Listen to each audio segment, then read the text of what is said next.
পশ্চিমবঙ্গ ও তেলেঙ্গানায় মানুষের আওয়াজে পরিণত হয়েছে বিজেপি।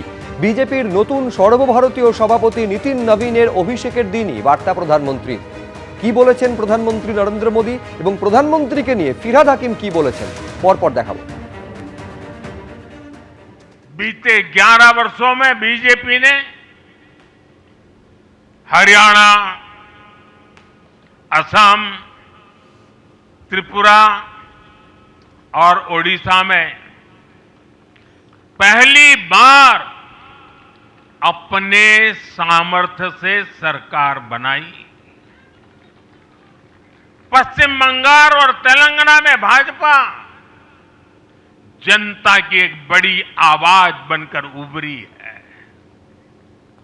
अक्सर होता यह है कि लंबे कार्यकाल के बाद सरकारों के लिए टिके रहना मुश्किल होता है, लेकिन बीजेपी ने इस ट्रेंड को भी तोड़ दिया है। যেভাবে পশ্চিমবঙ্গের মানুষ বাঙালি বলে সারা ভারতবর্ষে যেখানে যেখানে ডবল ইঞ্জিন সরকার আছে সেখানে লাঞ্ছিত হচ্ছে, মৃত্যুবরণ করছে, মারা হচ্ছে, মেরে ফেলে দেওয়া হচ্ছে, তার জবাব আগে ডবল ইঞ্জিনের প্রবক্তা নরেন্দ্র মোদীকে দিতে হবে। বাঙালি মেরে বাঙালি প্রেম, বিজেপি সেম সেম।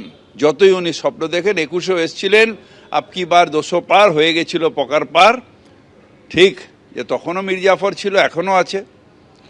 তারা হয়তো কেউ কেউ লাফালাফি করছে, কিন্তু বাংলার সাধারণ মানুষ যারা রবীন্দ্রনাথ পড়েছেন, যারা নজরুল পড়েছেন, যারা আমাদের নেতাজি সুভাষচন্দ্র বোসের আদর্শে বিশ্বাসী, তারা কেউ এই সাম্প্রদায়িক দলকে বিশ্বাস করবেন না। যে এই সরকার 11তে এসে যেমন টাটাকে তাড়িয়েছে, 16 সালে এসে যেমন চাকরি বিক্রি করেছে, 26-এ যদি এরা কোনোভাবে আসতে পারে তাহলে এরা আপনাদের এই রাজ্যে হিন্দু শূন্য করার কাজ করবে। ওপারে মোল্লা ইউনুস যা যা করছে, এপারে তৃণমূল তার মুখ্যমন্ত্রী খালা মমতা ঠিক একই কাজ করছে। এপারে ওপাশে হিন্দু যুবক দীপু চন্দ্র দাসকে জ্যান্ত পুড়িয়ে মারা হয়, এখানেও হরগোবিন্দ দাস, চন্দন দাসকে পশু কাটার তরবারি দিয়ে খুন করা হয়। কিছুদিন আগে আপনারা জানেন একটি ঘটনাকে কেন্দ্র করে ধুবুলিয়া, নাকাশিপাড়া, বেথুয়া ঢহরিতে কি করেনি এরা। তাই আপনাদের সকলের আওয়াজ হওয়া উচিত, আর উদ্বাস্তু হব না, মোদিজিকে ছাড়বো না, মোদিজির সঙ্গে থাকবো। আচ্ছা, একজন রোহিঙ্গাকে শুভেন্দু অধিকারী সামনে আনতে পেরেছে ভোটার লিস্ট থেকে? সবকিছু তো একটা সীমা থাকবে।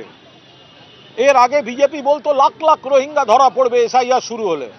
একজন রোহিঙ্গা ইলেকশন কমিশন ক্লারিফাই করে দিয়েছে কারা কারা বাদ, কি জন্য বাদ। ভোটার লিস্টে একজন রোহিঙ্গা খুঁজে বার করতে পারেনি। রোহিঙ্গা যদি ঢুকে থাকে তো তাহলে সেটা বিএসএফ আর অমিত শাহ বিজেপির ব্যর্থতা। অন্য দেশ থেকে ঢুকছে রোহিঙ্গা, কিন্তু ভোটার লিস্টে তো রোহিঙ্গা নেই। আর তৃণমূল কেন গন্ডগোল করবে? তৃণমূল জানে উন্নয়নের উপর ভোট হবে এবং তৃণমূল স্মুথ জিতবে। যারা জানে জিতবে না তারাই এই ধরনের অশান্তিগুলো তারা করছে, বা তাদের ওইসব নতুন সব গদ্দার এজেন্সি দিয়ে করাচ্ছে। এবিপি আনন্দ, এগিয়ে থাকে, এগিয়ে রাখে।